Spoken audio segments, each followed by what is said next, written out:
That's funny. Well, All right, so I'm probably gonna have to. I don't want to be calling. I know it. I'm probably gonna have. On. So I broke the chair. My wife is going to be extremely happy over that one. But hey, Coach, first of all, welcome to the Coach Show and the Doghouse. I call it the Legend Series. I had Stan Roop on not too long ago, and it's exciting to not only get to meet you for the first time, and but to kind of tell your story. 54 years coaching football. Did you ever imagine when you started this journey that you'd still be putting on the headset more than 5 decades later? Oh, I don't know, man. Yeah. I mean, I always knew I wanted to be a coach. That was what I kind of started out with. And in all honesty, probably not nice to say, it's why I got into teaching. When I started, that's how you had to do it. You had to be a teacher to be a coach. That's changed quite a bit lately, but that was it. You had to be a teacher to be a coach. So that was the number one thing I wanted to be there. And got inspired by a lot of guys back. I'm from Newton, Iowa originally, and some coaches there. My baseball coach, Jim Everson, was a big influence on me, wanting to coach and get involved in coaching. And at the time, it didn't really matter to me when I coached. I pretty much coached just about everything I don't know. I mean, I've coached baseball and basketball, football, girls track. I've coached just quite a few things, but kind of stuck with football, I guess. Well, I'm kind of glad you did. I'm kind of on that similar track, and I know that my principal's probably watching. I'm getting ready to start year 26, but I'm sure he's thinking, I got into teaching to coach football, so I can buy into that. Before we go any further, Coach, I have to give some credit for tonight's show. One of your former players, Tim Hill, helped make this happen. Coach, tell me about old Tim Hill, the football player, and more importantly, Tim Hill, the young man. And I'm going to grab another chair before I fall through this one. Okay. Yeah, Tim was a good guy. He was a great baseball player, a very good athlete. And I hear, try to keep in touch with as much as I can down there, but I hear that his son's really pretty good too. He's a pretty good little athlete. So, yeah, he did a great job. Was always a good kid. We appreciate him. And we get that. Tim's not the only one. There are a lot of guys that I'm not a big social media guy. I don't get a lot of stuff. I'm not on a lot of Facebook stuff. And so my wife is. And so a lot of those guys contact me, or I hear about stuff through Betty, my wife. She gets all the stuff and says, hey, they're doing this. They'll send me a picture or something like that, or reminisce about something. And Tim's one of the guys that she's in contact with. And so, yeah, I really appreciate him doing that. It's always nice to hear good things. And we're out here now. We've been out here for years. But, in truth, Miss Betty will tell you the same thing, that West Burlington is still and always will be home to us. Well, there's also another what's that, Coach? Even though we're out here for 20 years and got some friends out here, and our kids are out here and out here, but West Burlington. Okay, I'm going to blame the Iowa interwebs tonight a little bit. I lost you there for a second. You still here? I see you. Perfect. Can you see me? Yes, gotcha. There's also a funny Southeast Iowa connection here. Our coach, one of my friends, so he was my dad's friend, and while I was growing up, and I call him Mayor Mike O'Connor now, the mayor of Centerville. It's amazing how football keeps connecting people. After 54 years, how often does something like this happen to you, Coach? Oh, well, no, I don't know. There's a lot of people. Even here in Colorado, I've ran into people that from Iowa that I didn't even know. When I came out here, I was a teacher. I retired from Colorado, but I didn't want to give up, or retired from Iowa, but I didn't want to give up coaching for sure and teaching. So I got a job out here as a social studies teacher and the football coach at Skyview High School in the Mapleton School District. And I ran into one of the guys. I became, after 2 years, the superintendent came in and said, well, we really want you to be the athletic director. And I said, well, I will if you'll still let me coach football out here in the big schools, they really don't. So I ran into a bunch of people that were athletic directors. One of the guys I ran is a guy named Michael Hughes. He was one of my son's receivers at Wartburg College when Brian played football at Wartburg. And so we became close and good friends, and I talked to him all the time. He's still the athletic director at a school here in Colorado, Lakewood High School. Oh man, it's so there's tons of ties. Now you did you graduate from Wartburg, Coach? Do you still have me? Yeah, I did. I went with me and my brother went to Wartburg and graduated from there. Yeah, I hear you a little bit. Yeah. Sorry, that like I said, normally the interwebs. Yeah, I'm kind of blaming Iowa for this one. Yeah, that's all right. Now, Coach, I got to tell you, when I read that message, I nearly fell out of my chair. 54 years, or you said year 54, and here's the thing, man. What keeps Bill Nelson coming back to football? And is it because your wife kicks you out of the house? Because that's what Stephanie, my wife, does to me.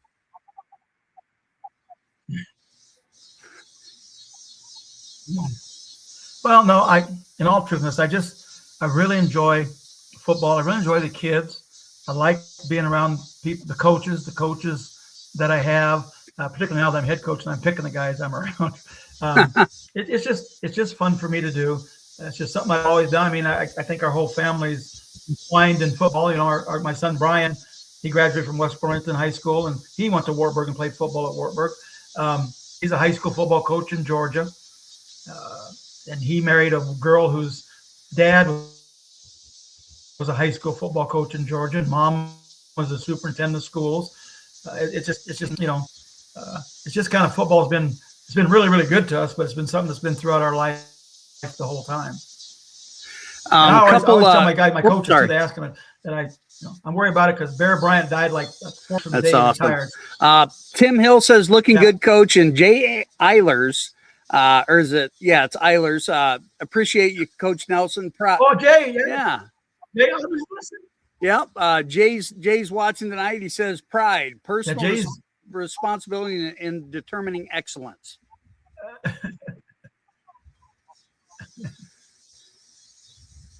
Well, we use all the same sayings, whether they're good, bad, or indifferent or outdated.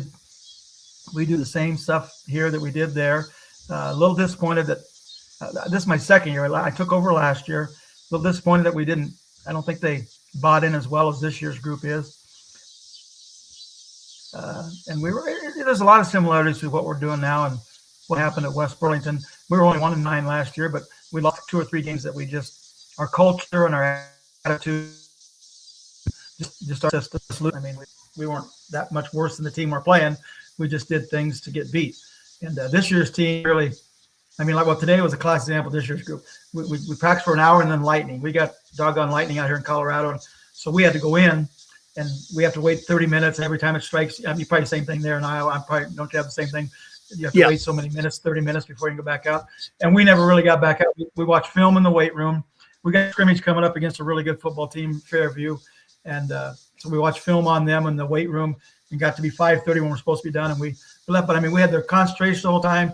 They were focused the whole time. If we'd have said we're going back out and practice, they would have went back out and practice. So I really feel like, we'll see. We're feeling that we're in the right vein with this group. But time will tell. Time will tell. Now, Colorado's got softball size hail that comes with that lightning sometimes, right?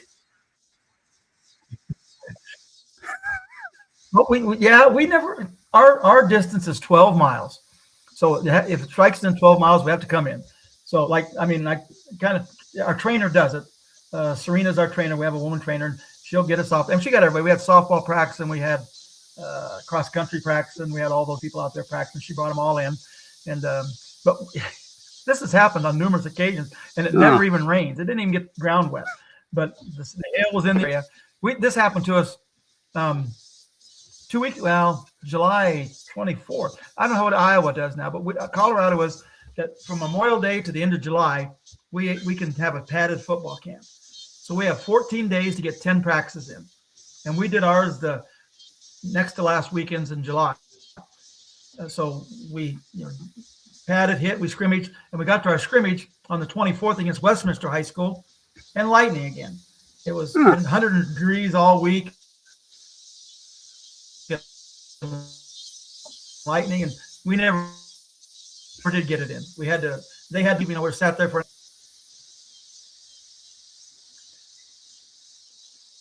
I don't know whether you lost me or not. Okay. Yep, lost me just for a second there, Coach. Here's a good one. Are you ready for it? I can see you. Can you hear me now? Okay. Okay. Here's a good question for you here. And you followed after that message, Coach. You said, long story how this happened. Well, Coach, this is the Coach Show. We've got time, and we've kind of touched base on a lot of that stuff. But did they pull you in the office, Coach, and say, dude, we got to have you coaching the Horizon football team? Still lost me? Tell you what, I'm going to move inside. Maybe that'll help. I'll give it a shot here. Okay, that's good. Yep. I'm losing you off and on. Yeah, it's been spotty. You're hard to break a chair inside.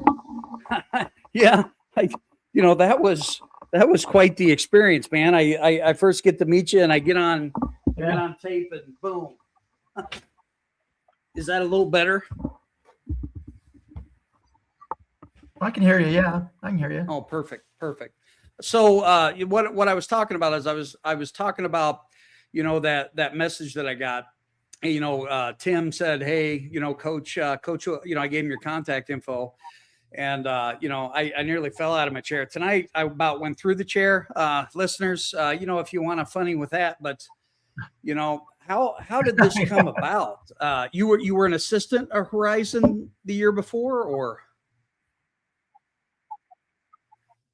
Well, yeah, when I left West Burlington, I retired and got the rule of 88, got my IPERS and retirement benefits, and we came out here. Like I said, I wasn't ready to quit coaching for sure, and so I got a job teaching in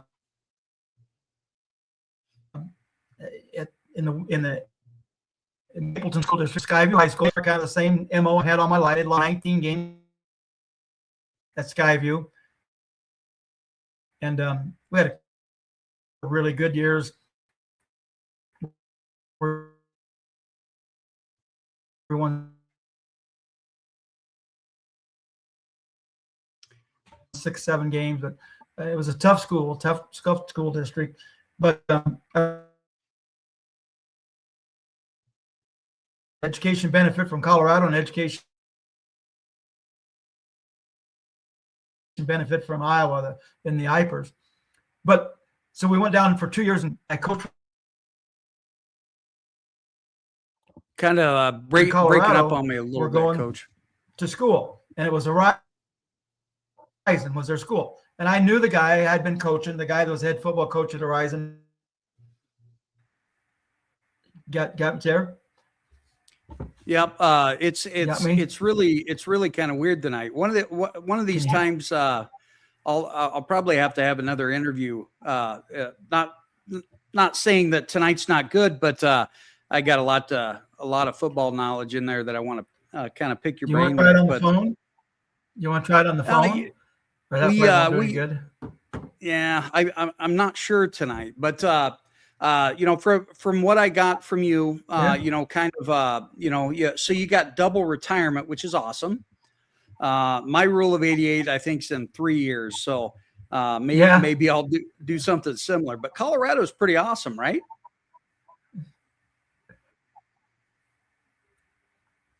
Oh, lost it. You still there? I kind of lost you. You froze on me. Oh no, yeah, there you are. Yeah, that's and I'm going to blame my internet tonight, guys. If you're watching in the background, you can blame Coach Banks tonight. We're not getting. I mean, it's okay now. There's no lightning in the area. Not going to get that 30-minute delay. I don't know. Here's something to Coach. Here's kind of what happened to this whole thing. Like I got the job as a freshman. I don't know if you can hear this. Yep, I can hear. Yeah. Okay. Well, so as a freshman coach, I just loved it. Coaching kids, just what I wanted to do. Coaching football, no pressure, no filming, no scouting, no everybody. As time went on, then Coach Ibarra retired, and then we went through a series of we had 4 coaches in 4 years. We had a whole class of kids go through that had a different head coach every year. They came, they left, some for good reasons, some for other reasons. And the last one came and then kind of messed up, did something that he shouldn't have, and they let him go at Christmas. And at that time, actually, it is a long story, because at that time I was in South Dakota with our granddaughter, Olivia. She was a swimmer at South Dakota State, and she'd had ACL surgery up there and had nobody to look after her, hired a wife. So we were up in South Dakota looking after her in December. And the athletic director called and says, Coach Wolfork is not going to be around anymore. He's gone and he won't be back. And I know I'm kind of old, but these kids are not having fun playing football. They don't enjoy it. There's not a smile on their face when they leave. And we're losing. I mean, losing's not the big part of it, but they're just not happy. And he says, yeah, I know. I talked to him and I hear the same thing. I said, when I come back, I mean, if you're interested, I'd like to talk to you, and I'd like to get this thing turned around, to where. So he talked to me and they hired me. And like I said, we didn't do a very good job last year, but our numbers 25 kids today. We have 125 kids on that field today. Wow. So the last 2 classes have been really big, and they seem to be buying in. They seem to understand the same stuff that we talk about. Together, believe, pride, heart, CFLA, all the stuff we talked about at West Burlington, all the stuff on signs, all the stuff on T-shirts is the same stuff we talk about here. And the young guys seem to buy into it. So I'd like to get it turned around. I've told those guys many times that the assistant coaches are going to be my pallbearers. I'm not going to be here that long, but they're going to be the guys carrying me to the grave.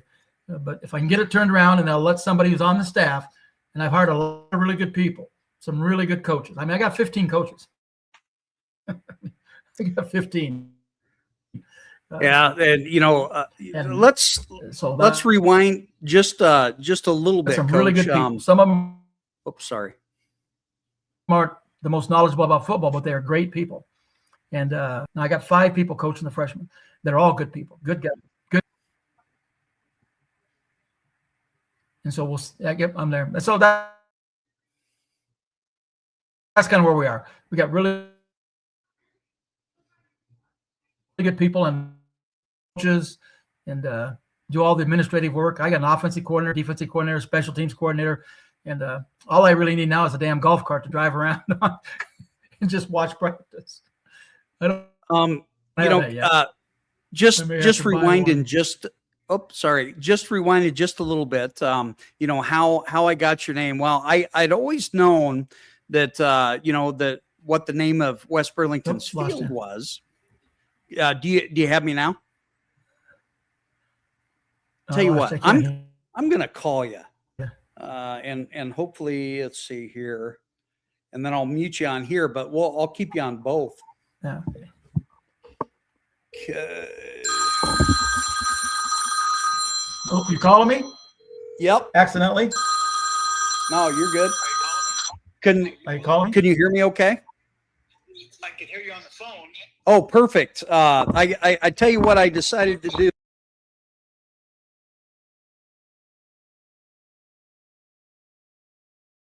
Go ahead, Coach, and mute your computer on your end.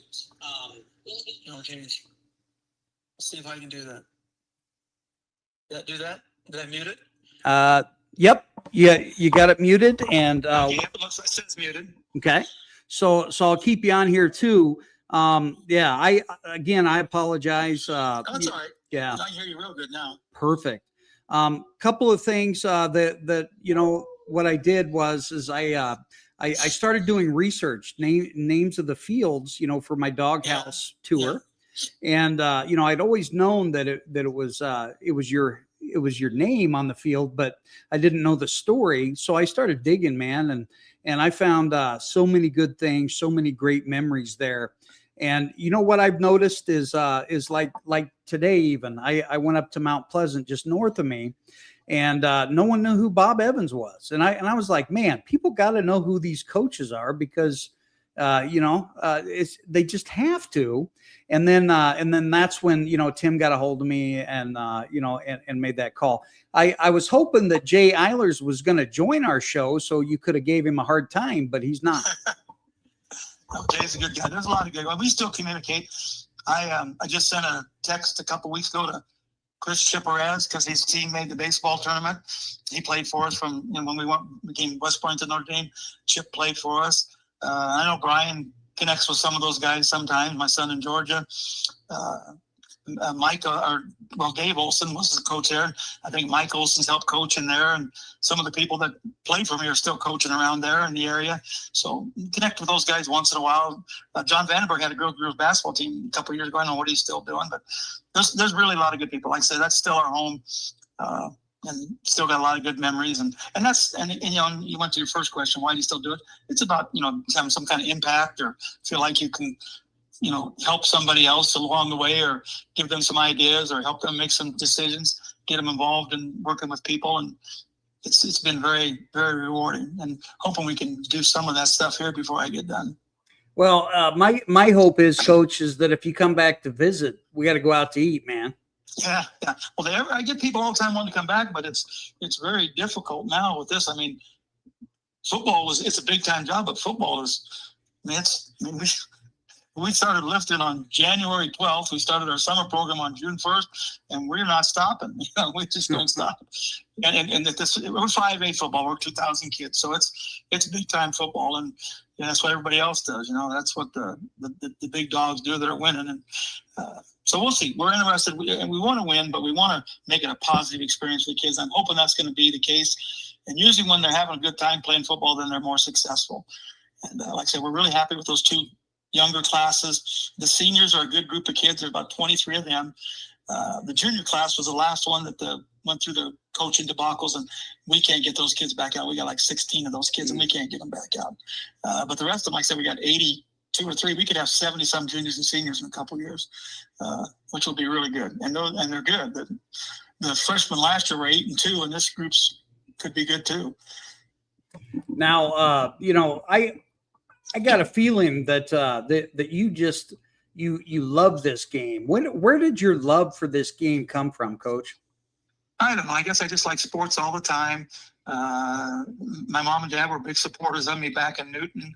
And my dad he grew up during the Depression and World War II, and he never got to play sports because he had a bunch of brothers and sisters and he had to work. And so he made sure me and my brother got to play.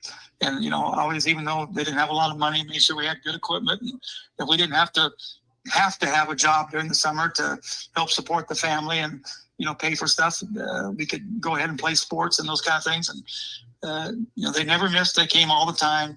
They came to every game that we ever played. They still continued. Those kids at West Burlington will tell you, they came all the way through. They came to West Burlington every Friday night to watch us play or wherever we're playing. They only stopped when Brian, my son and their grandson, in 1993, 92, 3, whatever, stopped playing. I mean, that's when they stopped coming on a regular basis. Other than that, they came all the time. They never missed a game.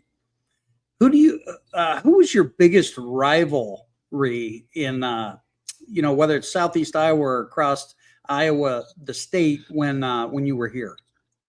Oh, well, we changed leagues a couple times. That's another thing that's similar. We got out of they redistrict every year, if they're kind of like they do in Iowa, and we got a redistrict this year, and we got out of the league that we've been having trouble with. We should be able to play with some of the teams we're playing, but we can't right now until we get it back together, and we got in a better league. So we always had a big rival with Mediapolis when we got in their league. And of course, the schools that were close to us, London and Danville, were always good rivalries. that's just it's one of those things because of closeness. Most of the games here aren't that close. I mean, I texted somebody the first years I was there. I said, it's weird. I'm driving through downtown Denver past Empower Field to get to my game. I'm used to driving by cornfields, and I'm going on 8-lane highways past the Broncos Stadium to get to my game. It's but it's got to be exciting though to have all those mountains in the background as you're coaching though, right? Oh yeah, no, we love that. The very first game I coached was against Summit High School, and we went up clear up in the it's Breckenridge is what it is. Summit's a high school that's right by Breckenridge, and we go up there and they got a great big sign right as you enter the field. As you walk onto the field, it says "Breathe deep." You're at like 9,230 feet, or something like that. And the mountains are in the background. It's really pretty, really pretty. Oh my goodness! So do you have to drink more water up in that area? Oh, I did the first time. The first time, I have all sorts of stories about that. The first couple times, yeah, my mouth got dry from talking so fast and got like that. And then it's just different out here. I mean, we get snow, but it disappears immediately. Not like Iowa, where it snows right away, and January or December, or even before that, November, it stays. The first time it snowed out here, I was at Skyview, and I called the AD. I wasn't the AD then, this first AD. And I said, "Hey, what's going to happen? We got to practice, and we got 2 inches of snow here." He says, "Just calm down, Bill. By the time you get here, it's all going to be gone." And it was. Just such dry, and had no snow on the ground by the time I got there to practice. My goodness. Now, I'm not sure, how much, our listeners were able to hear some of our conversation earlier. And again, listeners, I apologize, for that. But, kind of looking back, when you take us back to when you were offered the head coaching position at West Burlington. Oh, well, right out of high school, out of college, I knew I wanted to coach, and we had a couple offers. Our very first job was at Boone Valley Renwick. Then it ain't even school district anymore. It's gone. I taught 7th grade social studies to 17 kids, and that was the entire 7th grade class. The Boone Valley Bobcats. I was there 2 years, and we had 2 pretty good years. And then we went to Lake Mills and had 3 years there. And we decided that we're tired of being we came from Newton, little bitty towns that the grocery stores closed on the weekend. And so Mr. Helskamp, James Helskamp, was the superintendent, and we came down here and interviewed for the job. And he liked what he saw. He told me many times. He told me a couple of things, lots of stuff. He said, "So I hired you because of your wife. Your wife was with you, and I really liked her, so I hired you because of him." But he was a great guy, and he gave us a chance. I know he passed away. He went to Arizona, lived, and he passed away. And I know his son called me and told me, he said that his dad wanted to make sure that he knew that he told me that many times that his dad told him that he thought I was the best hire he ever made. So he kept us going and did what we had, did stuff for us that we needed to do. That's how you got to be successful. You got to have administration that's willing to, sacrifice, buy some stuff, and, let you do the things you need to do. So yeah, we were happy there and moved in here. And of course, West Burlington was the same thing. They lost like 19 games in a row. And we were very fortunate to win a few of that. But just like I said here, we won 2, but we could have won another 2 or 3. Yeah, and that's something, I look at my my past and all those games, man. I still relive all the losses, not the playoff appearances or whatever. But to kind of give you some background on myself and why I'm doing this today is I suffered my first stroke about 3 years ago. Oh, geez. Yep. I've had 3 strokes. I have heart surgery in my future. Hopefully it's way down the line. But so I'm basically medically retired, from my coaching position at Fort Madison, but I'm still teaching special education there. And oh, good. And I thought I've done dog pound radio for a long time, and I just felt kind of a conviction that God opened a door for me to start telling the stories of all of our communities, not just Fort Madison. And, that's when I dug into this doghouse tour, and, it started out with 6 schools, and I just visited my 8th school today, and it's just been amazing. And that's where I'm here. I'm getting a lot of the history and things like that, Coach. And you had messaged too, because I'm going to start emailing you my writing every Saturday, so you can read a little bit on us here in Iowa. but like a former name like Chad Campbell, right? And that tie-in, it's kind of everywhere I go, Coach. I'm just running into people that have the stories, and I know someone or whatever, and it's been a pretty amazing ride. And I meeting people like you, Coach, it's an honor, first and foremost. No, thank you very much. And I mean, what you're doing is kind of important, because that's what sports is, not just football, but all of it. It's tying communities together. It's even whether you're good, bad, or indifferent. Everybody's got something about a year they had that was good, or a kid that played for them, or a story about something that happened. And you've got a bunch of them. I got a bunch of them. I got more of them out here now in Colorado. That go on and on, just things that tie people together. And then you find somebody else that. Then I told you about Mike Hughes. That guy had the very first job I had. It was at Skyview. One of the kids I had, his dad comes in and says, "Well, I played at Cedar Rapids Regis. I was born and raised in Iowa and played at Cedar Rapids Regis. Well, it wasn't even Regis. What was it before Regis? Oh, there was two schools together. What were those two? You probably don't remember. Was it Lynn Marr? No. No, it wasn't Linmar. There was two. I thought a couple parochial schools went together. What was? No, but anyway, he played at that one, and they were a pretty good little football team. But now they're Regis. I think Regis tied him, and they're like, it seems like that's something to study. Now you got to go, and I got to get in there. Gave you another task. Yes. Try and find it. There was a couple parochial schools in Cedar Rapids. What was that one? You can probably go back and look and see that they won some. Oh, LaSalle, maybe LaSalle, Cedar Rapids, LaSalle. Yeah. There was LaSalle and some of those guys, and he had been there and knew that. So let's see. Susan Vandenberg said Laddle, she was saying LaSalle. Is LaSalle? Yeah. Is that where Kurt Warner went? Well, Kurt Warner was at I think he played at Regis, but they've already Regis. Okay. Have you heard my Kurt Warner story? Yeah, let's heard my Kurt Warner story. No, okay. Let's hear it. Well, I feel very lucky. That I've been able. I coached twice the Shrine game in Iowa. Once as assistant, and then I was the head coach in 2001 or something like that. And then when I came out here, I felt fortunate enough that we had a couple good years at Skyview, and I got picked to coach the game out here. So I've coached those All-Star games in two different states. But in 1988 or 89, I was assistant Warren Wetking. He's a good friend at Columbus Junction, and we're playing the game, and we're ahead, and I can't remember. I have to go through them, but we drive and score, and we're ahead like 21 to 15 or 20 to 15 or so. I can't remember. 22 to 15. We're at 22 to 15, and there's only like 2 minutes left, and so we kick off to them. And they come out, we're the South, North's got the ball, and they're driving down the field. They're this quarterback's just making pass after pass. And pretty soon, I was helping coach the defense. We start stunting, and we're not supposed to do it. It's illegal, You're not supposed to. But I mean, what they're going to do, they're going to fire me the next day. I've only got this job for one more day. And so we can't stop him. And he throws a touchdown pass, and then it's the Walt Fiegel, good old Walt Fiegel, the award named after him in Iowa. The Walt Fiegel award they have. I think they still have it, character award or something.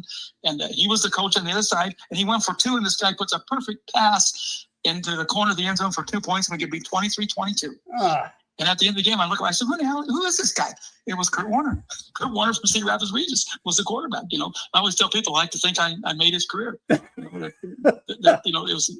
was that's what started his career right there. But it was Kurt Warner. We had no idea who he was, and he took it right down the field and beat us 23-22. Interesting story. He follows me on Twitter, which I don't know why he follows me, but I was pretty excited when I got old Kurt Warner to follow me. Yeah. Yeah, that was good. Yeah, no, yeah. I'm pretty sure we didn't make his career, but it's always a good story. We had no idea who he was, and then he just killed us, and we can't stop him. And it's Kurt Warner from Cedar Rapids Regis. Just. And I think the stories like that, that come out here, and there's all sorts of things, and that's good of you to bring them back to people that can tell their stories of their communities and tie their sports together. And like I said, some people. It's kind of sad that nobody knows who Bob Evans is. Yeah. It's kind of sad. And I'll be honest to you, I have people think I'm dead. The stadium's named after. They think I'm dead. Seriously? We had one of Betty's relatives, one of their kids, one of her relatives and nieces or whatever. They went to somewhere, Iowa State or UNI or something, and their roommate was from Burlington or West Burlington, Iowa. That's who they got for a roommate. And they moved in, and the dad said, hey, I know somebody from West Burlington, Bill Nelson. And she says, oh yeah, the field's named after him. And he's dead, isn't he? Oh. And he said, well, I don't know. I was just at a family reunion last week. I don't think so. That's like, Pat Doherty, but he's since passed away, but he was my brother John's old baseball coach. And, I know that name. Yeah, it was Pat Doherty Field, and people did the same stuff. It's crazy. Yeah. Well, we've gone 20 years now. It seems hard to believe we've gone from Iowa 20 years. Yeah. Can you take us back to like a couple of your memories, you know what I mean, of your West Burlington days where you were just like, wow. Oh, geez, there's so many. There's a lot of good memories. Some really good ones. We had we had a streak where we won 32 straight regular season games. And I tell that story because of what's happening here. I'm looking for that senior class to turn around and tell that story that in 1980, Brian Welcher's been out here several times to see us, but he was one of the star players. Well, I got there in 78, we went 2-7. Then the next year we went 7-2, but the playoffs were like, 4 teams or whatever. We didn't make the playoffs. It was only taking 4 teams sometimes and the next year, then all those guys graduated. Some really good athletes graduated. They started playing better, and all we had left, we didn't have left, but he was a star. And we went 3-3, or we were 3-2, and we played somebody, a Cardinal Veldon. And we were winning the game, running the football. We always run the football. People be crazy now, come out of the way, much we pass now. But did you run wing T or flex bone? We were the wing T. We were the wing T. We still run the wing T on the goal line. I will, I'm never gonna ever.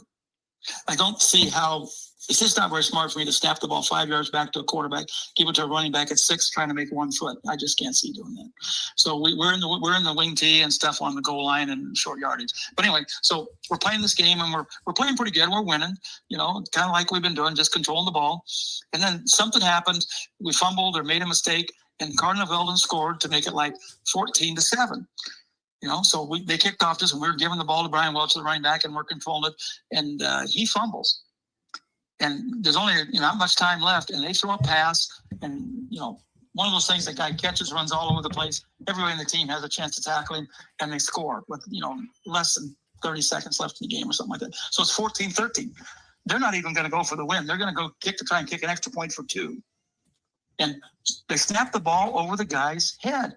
And I'm sitting there thinking, oh, my God, how lucky can I be, And the guy runs back there, and we chase him all the way back up, and he heaves it to the end zone to some skinny little guy standing all by himself, catches it, and we get beat 15-14. And so we're 3-3. And Brian Welcher, I just told the kids this tonight that I would not be here. I probably wouldn't be talking to you. I wouldn't be in Colorado if it wasn't for Brian Welcher, And he told those guys that we need leaders. We need to get some better leaders at our school right now. And he just told the guys, I'm not going to lose anymore. I'm tired of this losing. I'm tired of all the losses we had. He says, we're coming back Monday and we're going to win. And I remember, we gave him to an ungodly number of times. He gained 200 yards rushing, and we won the next week when we probably shouldn't have. We finished the season 6-3, won the last 3 games. And that game was October 12th, 1980. We didn't lose another regular season game till October 6, 1984. Wow. And you could go to West Burlington, you won't see Brian Welcher's name and hardly anything there, or any of his teammates, his buddies that played for him with him. They're not there. You see Wheeler and Storch and David Wall and Mike Pope and all those guys that were all state and, played in the Shrine game. You see all their names and all their trophies. But you don't see Brian Welcher. If it wasn't for him, they wouldn't win no 32 games in a row. We didn't lose until October 6, 1984. And that was kind of I think that's, like I said, I don't know if I'd still be here if it wasn't for that. Now, let's kind of fast forward to right now. What kind of advice would you give the younger generation as they're kind of taking over to coach football and teach these young men? Well, I tell you, it's a great job. It's more difficult. No, not more difficult. It seems to be more time consuming. We didn't have as much of the off season programs, and it's more Iowa than it is anything else. Most of our kids don't play multiple sports. They play football. Some of them might play basketball, a few of them, but not very many of them. Some of them play baseball. More of them run track.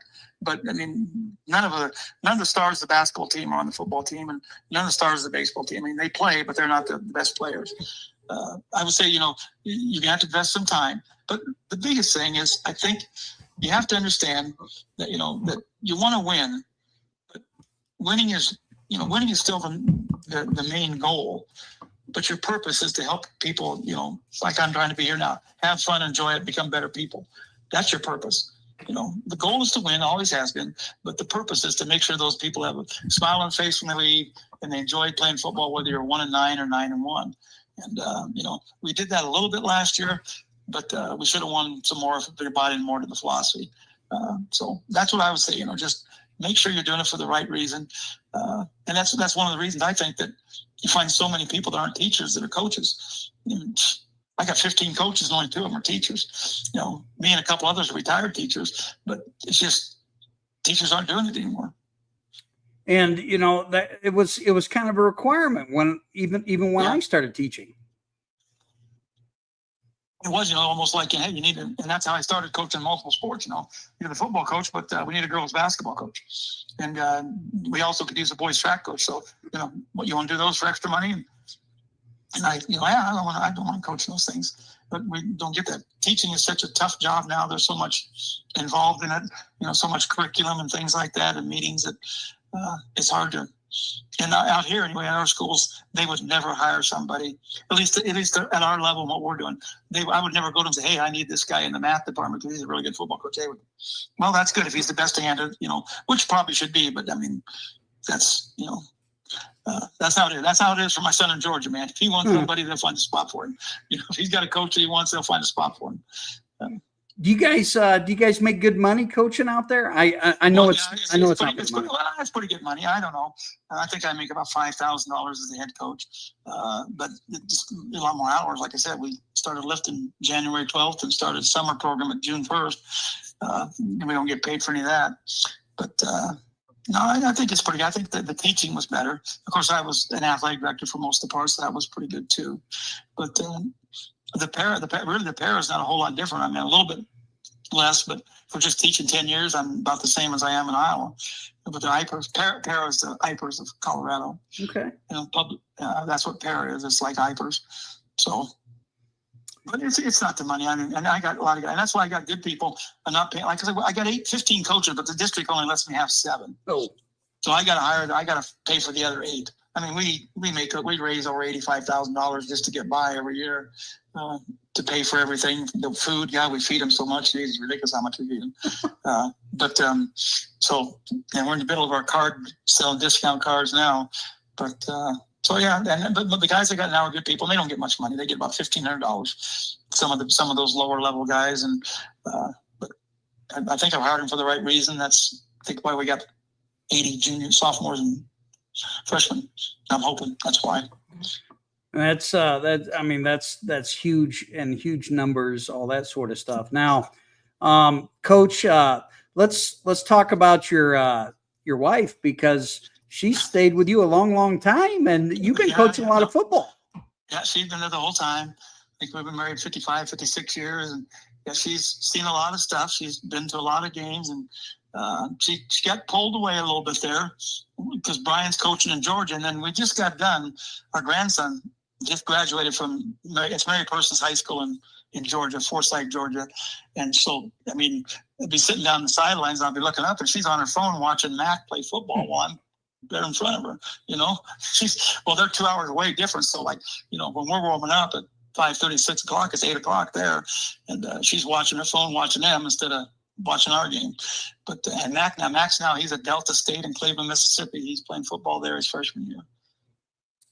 Oh my goodness! And we couldn't do it without our spouse. I'll tell you that. She does a great job. She's always there supporting us, doing the stuff. She just was at we have an end of the summer barbecue for the whole families, everybody, and she was up helping with that, serving. It's kind of like a little while we buy the meat and people bring potluck stuff, and she just helped serving that. And she's been great. She just can't say that, and that would be something you need to probably tell a coach too, you need to pick the right person, because there's going to be times that you're, I can tell you another story. That's the reason I'm in Colorado, quite frankly, to be out here, because what's where our daughter is with Brady and her grandkids. And I'm pretty much here, but I've told this story many times too, because when she was a senior, she was a homecoming queen, and that was a big deal in West Burlington, being a homecoming queen for football. And I didn't go out on the halftime. My dad, her grandpa, came down from Newton, Iowa, and rode around on the convertible with her, and I stayed in the locker room with the sons of 45 other people, instead of going out there with her, and still probably regret that to this day. But I did it, and I'm pretty sure I won the game by 2 or 3 touchdowns because I didn't schedule. Pretty good. Yeah, I'm pretty sure, because I didn't schedule anybody. But so I mean, it wasn't like I had to be in there, but I just felt like that's what I had to do.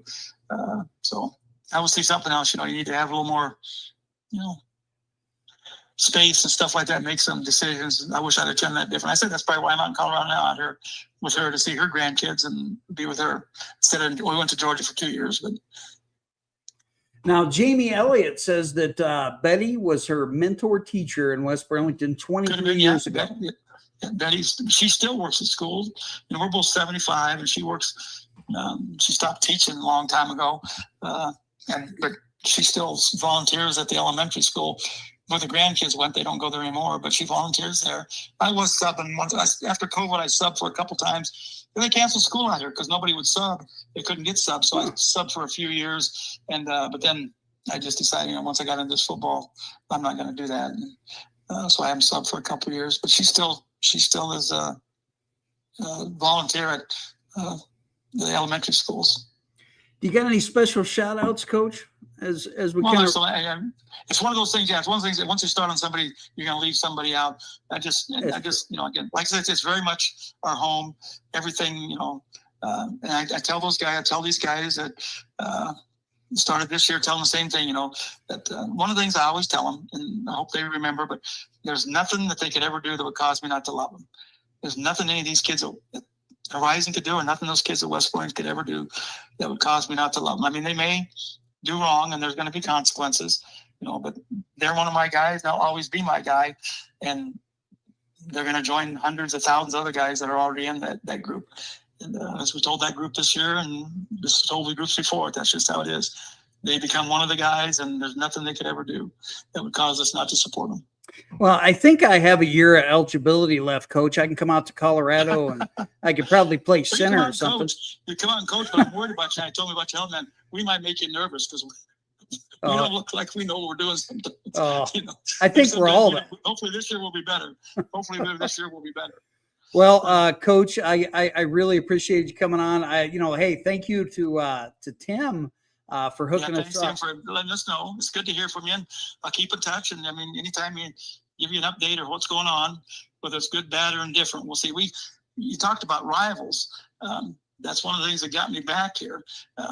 Our rival is a school that's not 12. I mean, out here, schools are like 10, 12 miles away, and they all got 2,000 kids. It's not like they're just so many people. And our rival is a school called Legacy High School, and they're kind of the rich kids. I mean, they're an IB school, interbaccalaureate. They got a lot of stuff that our kids don't have and our families don't have, and we have not beat them since 2015. And it's just, they are a huge rival. I mean, the gyms are full, and the thing that got me back was one of the things that made me decide to accept it when they did do it, after he talked about it, is we played them a basketball team. We got a really good basketball team. We got one of the best basketball players in the state of Colorado. This Noah Sotowiski, about 6'7". He's really good. But we went to play Legacy, and we were so much better, and we were killing them. And so they called timeout in the first quarter, and all of a sudden, the student body from Legacy, I mean, the gyms are packed. They start yelling, "Let's play football." And that really irritated me. And I told him that the first year I played. So I can't say nothing about it because we haven't beaten forever. So this year we got a new district, I told you, and Legacy wasn't in it. So we scheduled them for game one. That's our first game in a couple weeks. Legacy, we're playing them. And I'm telling you the secret now. Nobody heard this. Certainly nobody's listening from Colorado. We got T-shirts, and they on the front they say "Beat Legacy," and on the back they say "Let's play football." So So every kid's going to get one of those that first week. And hopefully, I'm going to tell them, you don't beat them, you give them back to me. If you don't beat, we're wearing these until we beat them. I don't know they may be in shreds by the time we do it, but they're getting it and they can wear it under their jersey. And hopefully we'll see. We'll see. Perfect. I got to give another shout out. Hello, Coach, from Matt and Jen Levens. Oh yeah, Matt Levens. Yes, we talk to him all the time. I talked to him lately. But yeah, those guys are really good. You got a good audience. You got a good audience. A lot of West Burlington people listen to you. Absolutely, and it's amazing, man. I just had this on a whim. Where I wanted to share the stories and the history, because I was a history teacher. At Central Lee and Centerville. And then, I went to Fort Madison. I'm teaching special education, but man, I got the itch for history, and football history is the best. Well, that's good. I mean, like I said, it's good that people unite and through that and get their communities out there. You should get those guys. They could probably tell a lot more stories about me than I could tell. I mean, I'm sure people got a lot of stories about me. Yeah, but I got to make sure that you're on the air. If they're going to tell me stories. Yeah, well, you could. Yeah, I'm sure they got to be good stories. I'm sure they got a lot of good stories about stuff I did and things that happened. I don't want to share them myself, but I'm sure they'd be glad to tell you. Well, Coach, hey, I'll have you on again, because we're going to have to check and see, how your football team's doing out there. And, hey, you may be in Colorado, but you'll always be a doghouse team to me. Yeah. Well, thank you very much. Thanks all for what you're doing, because, I mean, it really is. For not just us, but all those communities you're doing it for really helps, especially for the West Burlington people. They're special. And I'm glad someone will listen and tell them we love them. Think about them all the time. I tell stories about West Burlington all the time. These kids, they probably get sick and tired of it, And Betty tells me, says, they don't want to hear about that stuff. I said, well, I'm the guy in charge. They're going to have to hear about it. Now, they're going to have to hear the stories. Now, there's one more before we end it here. Steve Hates he still remembers the chalkboard. Oh, God, yes. Yeah, I put my fist to a chalkboard. Oh! My mom and dad had that in their living room for a long time, the piece that came out. Yeah. So we'll end on that, and then we'll talk about the chalkboard. Well, yeah, that's another story too, because I came in the next week and Kenny Beanblossom, the guy that was in charge of the maintenance, he drilled the chalkboard against the wall, so I couldn't bust it. Oh. It was a portable chalkboard, and I put my fist through it. Actually, we were playing Central Lee. Oh. That's who we were playing. Central Lee was killing us. That was my first year there, and we just got demolished by Central Lee. And I put my fist through the chalkboard, and next week, and Kenny Beanblossom had bolted a chalkboard to the wall, so I couldn't put my fist through. Oh, shoot. Well, hey, I appreciate everybody watching and listening. Sorry about the technological difficulties, but sometimes that just happens. Well, tell them we love them. We're thinking all the time. They come out sometimes. Come and see us. I don't know. We'll see. And